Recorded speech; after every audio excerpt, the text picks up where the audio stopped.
આવી રહી છે અને એવામાં બધાની ઘરે ચીકી તો બનતી જ હશે, પણ અમુક વાર ચીકી વેલણ પર ચોંટી જાય છે, ચીકી પોચી બને છે અને દાંતમાં ચોંટી જાય છે. તો આવું બધું ના થાય તો એના માટેનું સોલ્યુશન મેં આજના વિડીયોમાં આપ્યું છે અને આની જોડે 3 ટિપ્સ પણ આપી છે. તો આના માટે તમારે વિડીયો આખો જોવો પડશે. તો આજની ઉત્તરાયણ સ્પેશિયલ રેસીપી જોઈ લઈએ આપણા કિચનમાં. દાળિયાની ચીકી બનાવવા માટે સૌથી પહેલા દાળિયાને સારી રીતે વીણી નાખવાના છે, કેમ કે આ દાળિયા ચણામાંથી બનતા હોય છે તો આમાં થોડા ફોતરા હોય છે અને ફોતરાવાળી ચીકી સારી નથી લાગતી. અને હવે આ દાળિયા વીણાઈને એકદમ રેડી છે. દાળિયા ઓલરેડી શેકાઈને જ બનતા હોય છે તો એને ગેસ પર રોસ્ટ કરવાની જરૂર નથી, પણ તમે ઈચ્છો તો એને થોડીવાર તાપમાં મૂકી દેજો જેથી એનું મોઇશ્ચર જતું રહે. હવે ચીકી બનાવી લઈએ. એક પેનમાં 1 ટેબલસ્પૂન જેટલું ઘી લેવાનું છે. ઘીથી ચીકીમાં એક સરસ સાઈન આવે છે. પછી 1 કપ જેટલો ઝીણો સમારેલો ગોળ લીધો છે. અહીં મેં દાળિયા અને ચીકીનું માપ સરખું જ રાખ્યું છે, બંને 1 કપ જેટલા જ છે.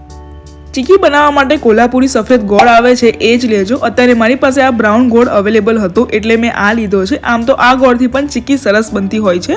ગોળને મીડિયમ ફ્લેમ પર ઓગાળવાનો છે, લગભગ 2 મિનિટ જેવું થશે. તમે અહીં લોખંડની કઢાઈ આવે છે એ લઈ શકો છો, પણ આ નોનસ્ટિક કઢાઈ આવે છે એનાથી રિઝલ્ટ સારું આવશે. હવે આ ગોળનો પાયો બરાબર છે કે નહીં એ ચેક કરી લઈએ. એક વાટકીમાં પાણી લીધું છે, એમાં થોડો ગોળ પાડીશું અને 2-3 સેકન્ડ પછી આ ગોળને હાથમાં લેતા એ થોડો ખેંચાય છે, એટલે આ ગોળ ચીકી માટે પરફેક્ટ નથી. તો આને ફરીવાર 2 થી 3 મિનિટ માટે કન્ટિન્યુ હલાવતા રહેવાનું છે અને કન્ટિન્યુ હલાવજો, નહીં તો આ ગોળ પેનમાં ચોંટીને બળી જશે. થોડીવાર પછી આવું ફીણ દેખાવા આવે એટલે આ ગોળ રેડી છે. ગોળને બીજી વાર ચેક કરી લઈએ. ગોળને હાથમાં લેતા આ કડક લાગે છે અને ક્રિસ્ટલના ફોર્મમાં આવી ગયો છે. તો આ ગોળનો પાયો એકદમ રેડી છે. ફરીવાર હજુ 1 મિનિટ જેવું ગોળને હલાવતા રહેવાનું છે. જ્યાં સુધી આ થોડો ડાર્ક કલર ના આવે ત્યાં સુધી આને હલાવતા રહેજો. પછી આમાં થોડો બેકિંગ સોડા આવે છે એ એડ કર્યો છે. આનાથી ગોળમાં એક સરસ ટેક્સચર આવે છે અને ચીકી ક્રિસ્પી બને છે. હવે 1 પણ મિનિટ વેસ્ટ કર્યા વગર દાળિયાને ગોળમાં નાખી દઈશું અને ફટાફટ આ બંનેને મિક્સ કરવાનું છે. ગોળ દાળિયા પર બરાબર કોટ થઈ જવો જોઈએ. એ થઈ જાય પછી આપણે ગેસની ફ્લેમ બંધ કરી દેવાની છે. પછી આવા જાડા પ્લાસ્ટિક પર પાથરી દેવાનું છે. અહીં મેં પ્લાસ્ટિક પર તેલ પહેલાથી લગાવીને રાખ્યું હતું. તમારે ધ્યાન રાખવાનું છે કે તમે આ પ્રોસેસ કરતા દજાવ નહીં અને પછી 1 પણ મિનિટ વેસ્ટ કર્યા વગર વાટકીના નીચેના ભાગથી આપણે આ ચીકીને ફેલાઈ દઈશું. વાટકીના તળિયે મેં તેલ લગાવ્યું હતું અને હવે આ ચીકીને વણવાની છે. આવું બટર પેપર આવે છે એને ઉપર મૂકીને વેલણથી ચીકીને પતલી વણવાની છે. આવું બટર પેપર તમને માર્કેટમાં ઇઝીલી મળી જશે.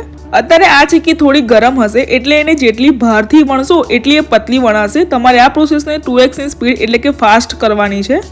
હવે તમે અહીં જોઈ શકો છો કે આ બટર પેપર સહેજ પણ ચોંટ્યું નથી, તો આ ટ્રીકથી તમે ચીકી જરૂરથી વણજો. હવે આ સ્ટેજમાં આપણે ચીકીના કાપા પાડી લેવાના છે. પછી આ ઠંડી થશે તો એમાં કટ નહીં લાગે અને હવે આ દાળિયાની ચીકી એકદમ તૈયાર છે. પણ તમારે આ મારી 3 ટિપ્સને યાદ રાખવાની છે. પહેલી કે ચીકી વણતી વખતે ઉપર બટર પેપર જરૂરથી મૂકવું, તો જ આ સરસ પતલી વણશે અને વેલણ પર ચોંટે નહીં. આ બીજી ટીપ છે કે ગોળનો પાયો કડક હશે તો તમારી ચીકી ક્રિસ્પી બનશે નહીં અને ચવડ બની જશે, અને દાળિયા ઓછા અને ગોળ વધારે હશે તો પણ આવું થશે. અને છેલ્લી ટીપમાં છે કે સ્પેશિયલ ચીકીનો સફેદ ગોળ આવે છે એ જ લેવો. આમ તો ઇમરજન્સીમાં બ્રાઉન ગોળ પણ ચાલશે. તો હવે આ ઉત્તરાયણમાં આ ટીપથી તમે કોઈ પણ ટાઈપની ચીકી બનાવી શકો છો. તો આ મારો વિડીયો ગમ્યો હોય તો મારી ચેનલને સબસ્ક્રાઇબ જરૂરથી કરી દેજો, જેથી આવા નવા વિડીયો તમારી પાસે આવતા રહે.